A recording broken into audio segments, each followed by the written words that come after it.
Praise lord.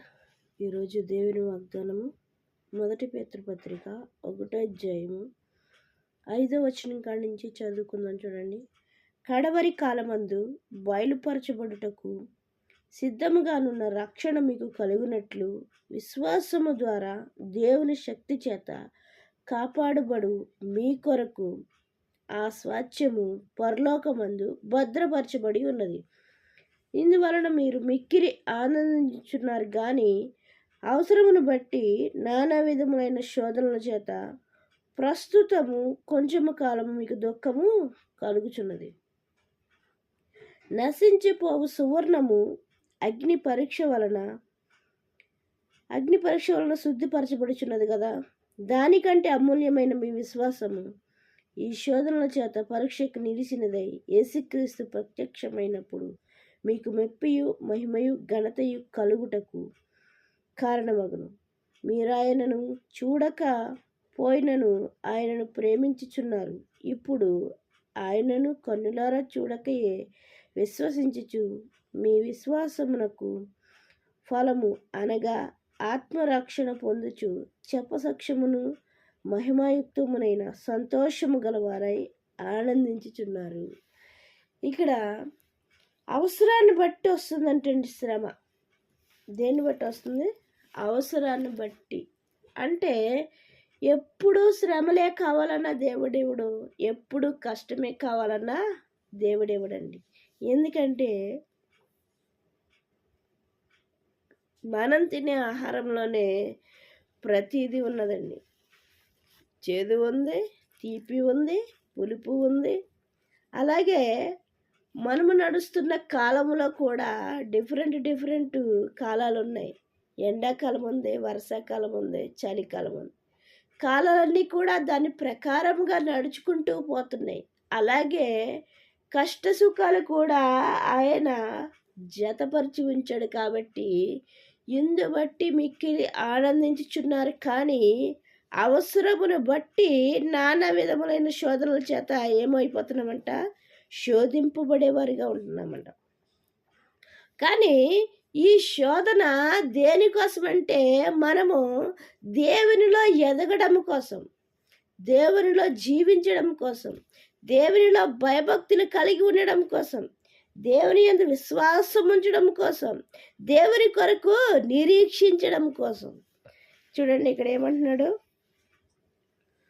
నశించిపోవు సువర్ణము అగ్ని పరీక్ష వలన శుద్ధిపరచబడుచున్నది కదా.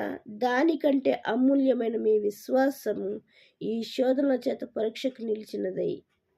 ఏంటంటే బంగారము కంటే అమూల్యమైనది అంటండి మన విశ్వాసము. ఏంటండి? బంగారం ఏమోలండి, బంగారం కంటే అమూల్యమైనది మన విశ్వాసం. మనం దేవుని యందు ఉంచే విశ్వాసము అనగా నమ్మకం అంటున్నాడు.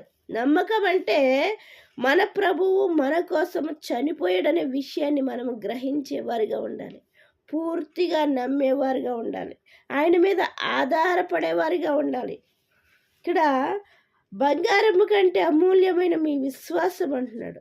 ఏంటంటే నశించిపోవు సువర్ణము అగ్ని పరీక్ష వలన శుద్ధిపరచబడుచున్నది కదా. నశించిపోవు సువర్ణము అంటే ఎందుకు పనికిరాని బంగారము ఏమవుతుందంట? అగ్ని పరీక్షలో ఉంటుంది. అయితే దానికంటే అమూల్యమైన మీ విశ్వాసం అంటున్నాడు. ఏంటండి? నశించిపోవు బంగారానికి పరీక్షలు జరుగుతున్నాయి కదా. దానికంటే అమూల్యమైన మీ విశ్వాసానికి పరీక్షలు జరగడంలో ఆశ్చర్యం ఏమీ లేదని వాక్యముతో మనతో మాట్లాడేవాడిగా ఉన్నాడు. ఏ విషయంలో అయితే నువ్వు శ్రమ పడుతున్నావో, ఏ విషయంలో అయితే బాధపడుతున్నావో, ఏ విషయంలో అయితే కృంగిపోతున్నావో, ఏ విషయంలో అయితే దేవుని మీద నమ్మకం పట్టుకుని ఎదురు చూచేవాడిగా ఉన్నావో, వాక్యముతో నీతో నాతో మనందరితోటి మాట్లాడుతున్నాడు. నువ్వు ఎదురు చూసే నీ నిరీక్షణ ఎక్కడికి పోదు. ఎలాంటిదంట నీ నిరీక్షణ? అగ్ని పరీక్షకు నిలిచినది. యేసుక్రీస్తు ప్రత్యక్షమైనప్పుడు మెప్పియు మహిమయు ఘనతయు కలుగుటకు కారణమగును. ఎలాంటిదండి నీ నిరీక్షణ? మెప్పు కలిగించేది, ఘనత కలిగించేది, మహిమ కలిగించేది.